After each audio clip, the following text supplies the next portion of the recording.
pero la realidad también es que somos plurales y así como manejamos en distintas materias, tendríamos que reconocernos en no generar moldes o estereotipos, sino empezar a convertirnos en unos abogados que sepan llegar a todos los sectores de la población.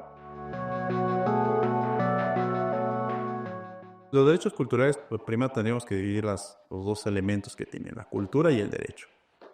Y la cultura, pues hay una infinidad de conceptos, desde los antropólogos, los sociólogos, los abogados. Me atrevo a decir que incluso ha sido los conceptos en los que más confusión o incluso debates ha habido en torno al mismo. Cuando se crea la propia Ley General de Derechos Culturales de México, pues siempre decían que la forma más fácil de tenerla era vamos a definir lo que es la cultura. Y eso entonces nos ha llevado a que tendríamos que entenderla del sentido más amplio, yo me atrevo a decirlo incluso más sencillo, más coloquial, es toda aquella manifestación tangible o intangible, espiritual, incluso material, en la cual los seres humanos convivimos y en las cuales también son estas herramientas que utilizamos cotidianamente. La cultura es todo aquello creado por el hombre y cómo lo utilizamos. Y entonces la cultura puede ser, además, la utilización incluso con bienes naturales, como el tema biocultural, ¿no? Cómo utilizamos alguna planta medicinal para beneficio colectivo o individual. Entonces, este concepto en términos generales es estas manifestaciones. Ahora, si le metemos en la parte de derecho, que es muy importante, derechos culturales, derecho a la cultura y cultura y derecho. Porque entonces el derecho lo que nos va a permitir va a establecer los límites, regularlo, protegerlo, garantizarlo, los derechos que tenemos del acceso a la cultura, pero también cómo vamos respetando las creaciones que se van teniendo. Históricamente, la Declaración Universal de los Derechos Humanos, en el artículo 27, empezó a establecer este concepto de derechos culturales. En México, pues es muy reciente, podríamos decirlo, y reciente entre comillas, pero después de una constitución de 1917 y de los cambios que han existido en el mundo, se reconoció el acceso a la cultura hasta el día 30 de abril del 2009.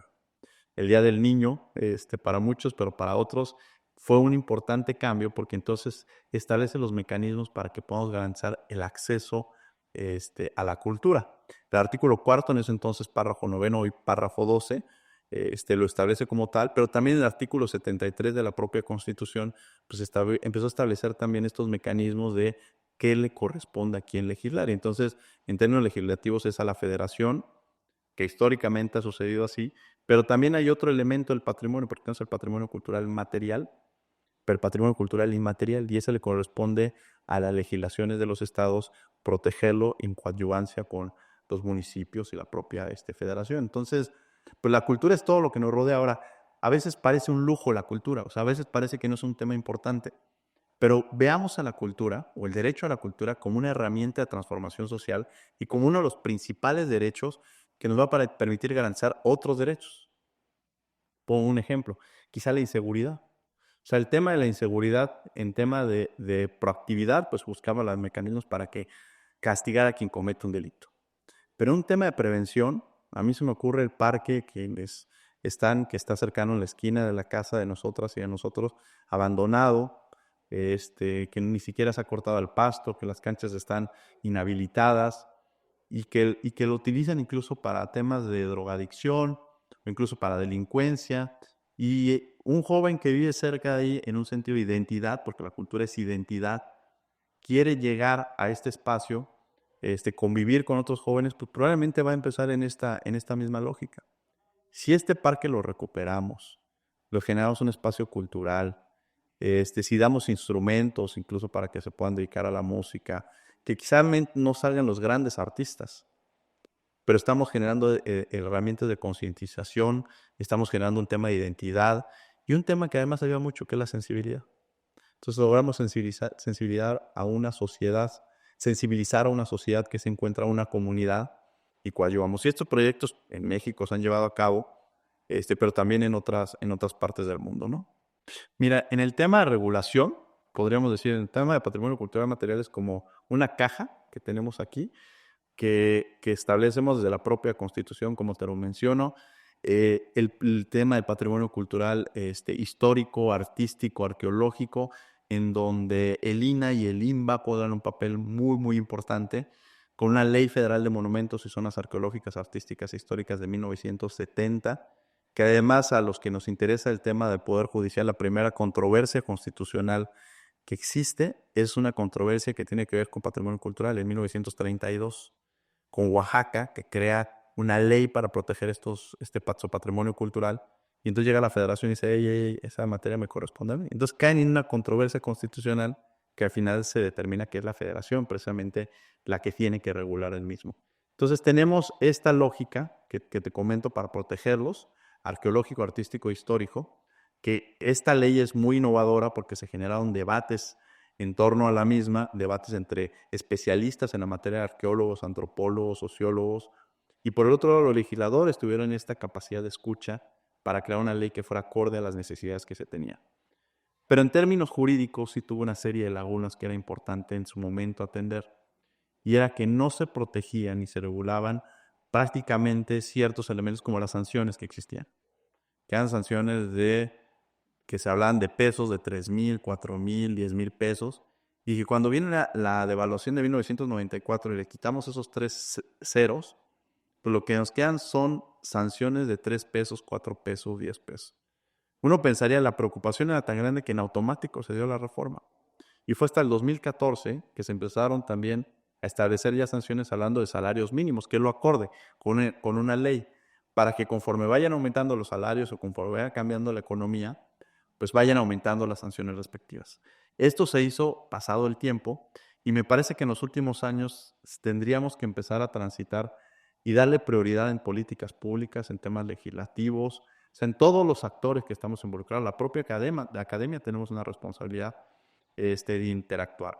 Hay una ley también muy reciente para la protección del patrimonio cultural de los pueblos y comunidades indígenas y afrodescendientes, pero también no ha sido aplicada ni ha cumplido con las necesidades que se tiene para el país. Y entonces esta es la deuda histórica que tenemos de cumplir con esta lógica de reconocimiento de los derechos morales y patrimoniales, y que es una responsabilidad que nos tiene, porque la cultura es reconocer y proteger a todos. Hablar de la universalidad de la cultura es que todas y todos tengamos la posibilidad de la creación, pero también del acceso. Y si no logramos esta universalidad, entonces no estamos garantizando este derecho. Pero para entenderlo como tal, pues tendríamos que romper con varios esquemas porque pues, la cultura no es hacer espectáculos públicos, la cultura no es estar difundiendo, decir estamos, sino que realmente, tangiblemente lo vean y lleguen a todos los sectores, no a unos cuantos. O sea, no determinar que solamente con este grupo lo vamos a atender, a estos grupos de comunidades, y que no hay ni siquiera mecanismos en los cuales se establezca cómo vamos a brindar estos servicios o cómo les vamos a dar estas garantías, sino transparentes, abiertos y que logren llegar a todos los sectores de la población. Hay muchos pendientes en términos legislativos que tendríamos que aterrizar y que dar un tema prioritario. Esa es una pregunta muy interesante porque la lógica es precisamente atender esa cosmovisión. Tú dijiste la palabra clave, o sea, entender la lógica que tienen ellos. A diferencia de otros temas, por ejemplo, seguridad, pues hay una política de Estado que viene de arriba en la cual vas implementando cómo se va a atender, cómo se va a establecer, qué instituciones van a intervenir. La cultura no puede venir institucionalmente hablando. ¿Qué quiero decir con esto? Las instituciones no nos pueden decir qué se entiende por cultura, cómo se va a proteger y cómo se va a garantizar. Sin la cultura, más bien, las instituciones tienen que saber escuchar a las diversas comunidades que existen y establecer los mecanismos para proteger estos derechos. Quizá pongo ejemplo, pero cuando hablamos de proteger el patrimonio cultural y material, que es muy cambiante, es dinámico, pues el Estado podría decir, o una institución de Estado, que se queda así, que no cambien sus modalidades, sus formas de comportamiento, pero la realidad es que son las propias comunidades las que van a decidir eso. O sea, la institución no puede obligarlas a eso. Y entonces más bien tiene que coadyuvar y regular estos mecanismos que se van teniendo. Tú lo decías muy cierto, no podemos hablar de esta lógica universal si no escuchamos, si no atendemos a todos los grupos que se encuentran en situación de vulnerabilidad. Indígenas, niñas, niños y adolescentes, afrodescendientes. Tenemos una importante comunidad de afromexicanos en el país que tendrían también que ser protegidos.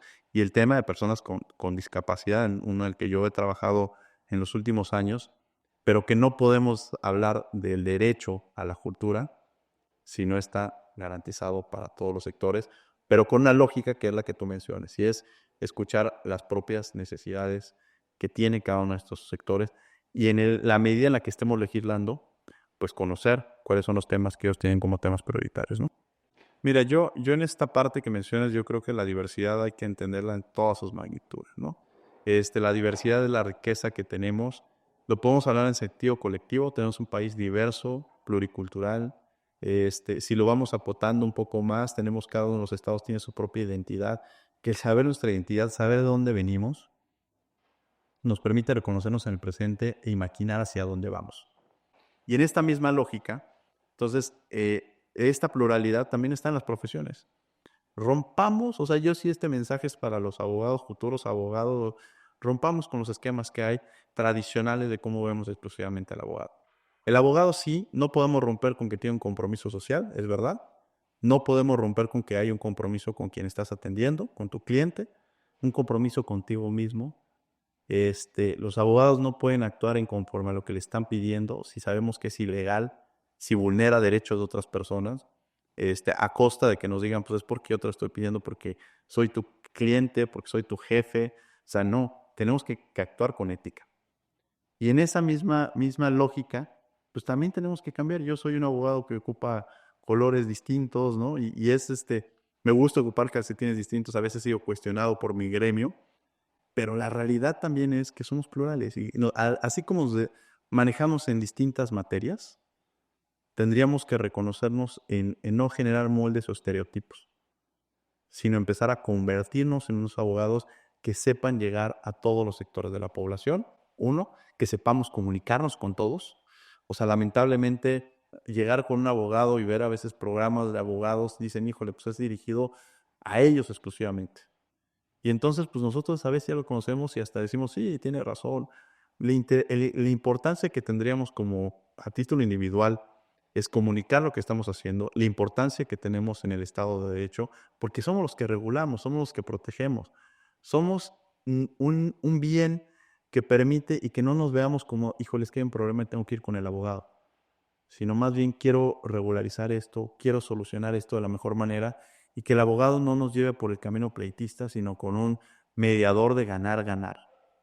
Y entonces cambiamos la óptica, históricamente tenemos que estar cambiando en esa lógica y en cómo nos comunicamos. Yo a veces pongo este ejemplo, pero tenemos en el programa de radio, que además tendríamos que dar más actividades en conjunto, pero en Derecho a Debate y en el programa de Televisión Cultural Derecho, pues alguna vez me hablaron por teléfono preguntando, la invitada estaba hablando sobre el amparo, el amparo, el amparo, y al final del programa entró una llamada a una señora diciendo, oigan, muy interesante, pero pues pasen el dato de esa señora Amparo para que me ayude a arreglar o solucionar una serie de problemas que ustedes manifestaron en el programa y que parece que ella me podría ser el camino idóneo, ¿no? Y claro, de pronto yo me di cuenta y dije, el programa tuvo un problema.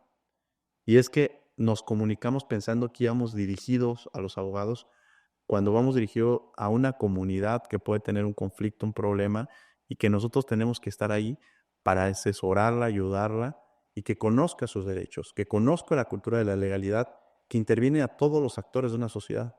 Y en esta cultura de la legalidad que interviene a todos los actores de una sociedad, lo que tenemos que tener presente es que el cumplimiento de la ley la conozcas o no la conozcas. Yo no puedo decir que me paran policía, ay, es que yo no sabía que no me podía pasar el semáforo cuando está en amarillo o en rojo. Discúlpeme, y el policía no me va a decir, ah, no, pues tiene razón, no lo sabía. Váyase, va a haber una sanción. Pero también individualmente tenemos que conocerlo, pero institucionalmente y colectivamente tendríamos que transmitir, informar de los derechos y las obligaciones que tenemos. Y esa obligación sí nos toca a los abogados con un compromiso social. Entonces tenemos que acercarnos a la ciudadanía, generar mecanismos de comunicación que nos lleven precisamente a encontrarlas y que digas el día de mañana, para eso sirve el abogado en la sociedad, me ayuda, me beneficia, porque también los medios de comunicación han jugado un papel muy importante en esto. O sea, sí, efectivamente, los principales actores en las películas somos los abogados, pero no somos los héroes de la película. A veces somos los villanos de la película. Y entonces, pues tendríamos que cambiar esta percepción que se tiene de que los abogados no somos los villanos de la sociedad, sino podemos ser los héroes que cambien y que transformen la vida de muchas y muchas personas. Y que sí hay gente, pues malintencionada y corrupta en el derecho, que ha dañado la imagen de los abogados, pero también hay médicos que uno va con el médico y sin verlo dice, te voy a tener que operar, oiga, pero ni me ha revisado. No, pues lo voy a tener que operar. Como puede llegar con un mecánico y llevar tu automóvil y decirte que tienes que cambiar el motor, cuando igual es una piececita, y hay un tema de corrupción, y hay en todas las disciplinas. Quizás ha sido más visible en el tema de los abogados, y son menos. O sea, hay muchos abogados que trabajan y que trabajan con la deontología jurídica y con la ética con la que nos tenemos que comportar. Pero también es la responsabilidad que tenemos nosotros de difundirlo. Nadie va a hablar de algo que no conoce. Y así como individualmente lo tenemos que hacer, pues las instituciones también lo tienen que hacer, lo deben hacer, lo debieron hacer y tendrían que estarlo haciendo.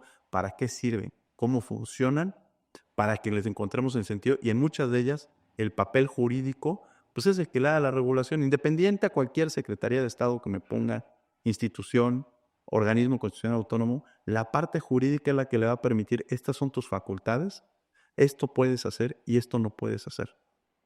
Y entonces, y la escucha que se tenga, pues de atender estas recomendaciones que muchas veces no son bien vistas, ¿no?